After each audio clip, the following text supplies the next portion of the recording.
Well, good evening, everyone. Good evening, Mr. Mayor. Spring is at our doorstep. And I'm not going to promise either.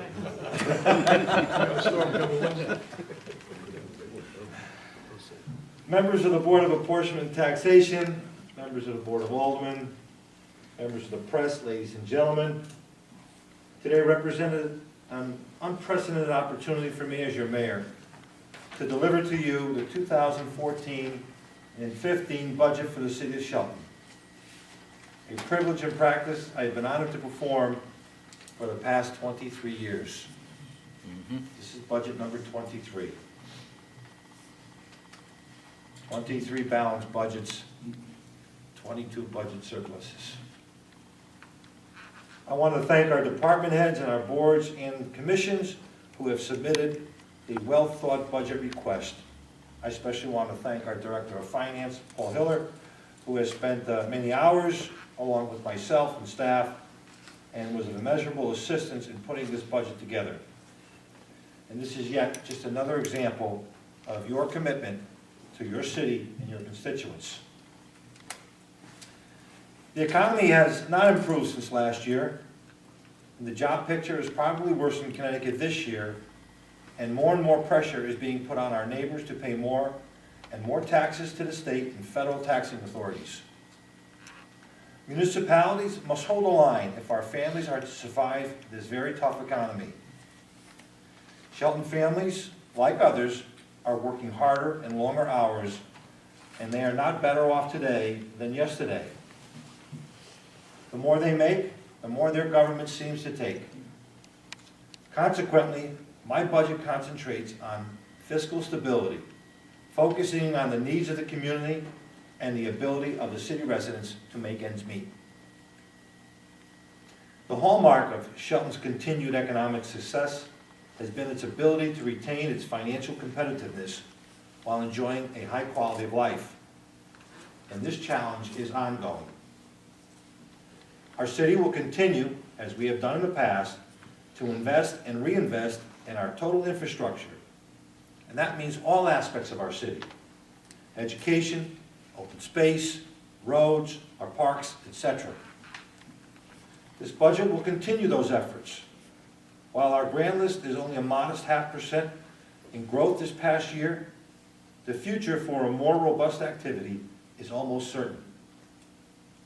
We continue to have significant activities with both residential and commercial investments up sharply from the past recession of 2008.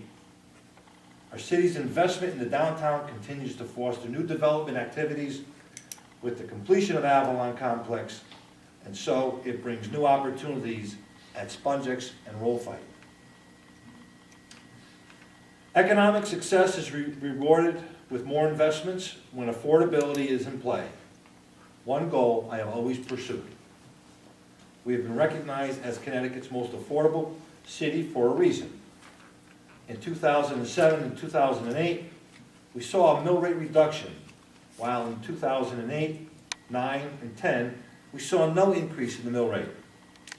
In 2012, there was a modest increase, and in 2013, a modest reduction. Simply put, we are predictable, and predictably remain a city that is affordable from year to year. And this is so important for continued business growth and for residential property owners alike.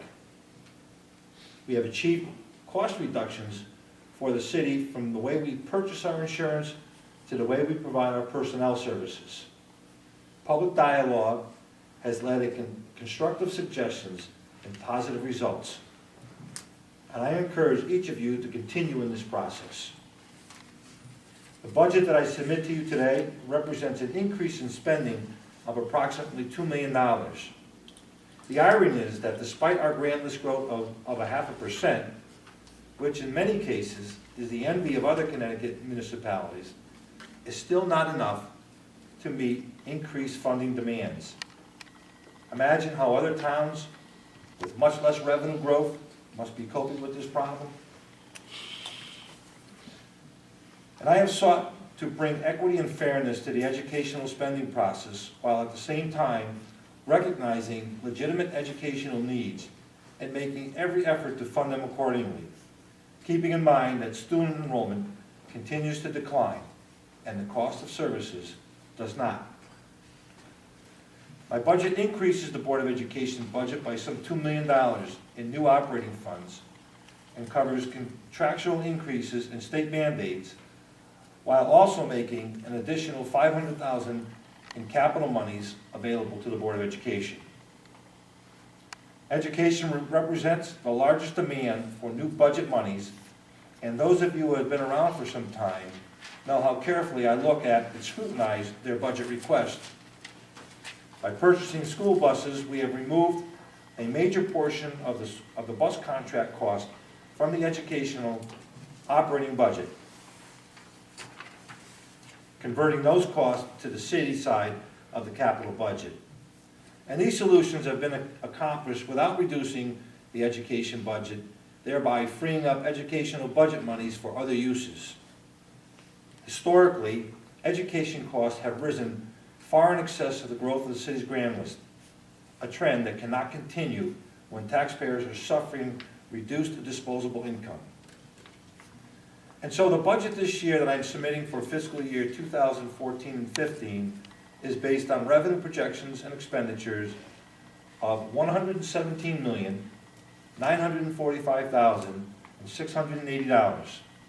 It will result in a mill rate of 22.31 mills, resulting in no tax increase.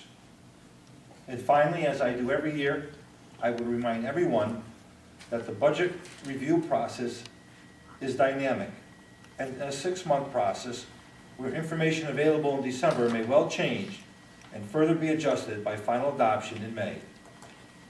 I wish you well in your deliberations and thank you on behalf of the city and its residents for your efforts in this very important process.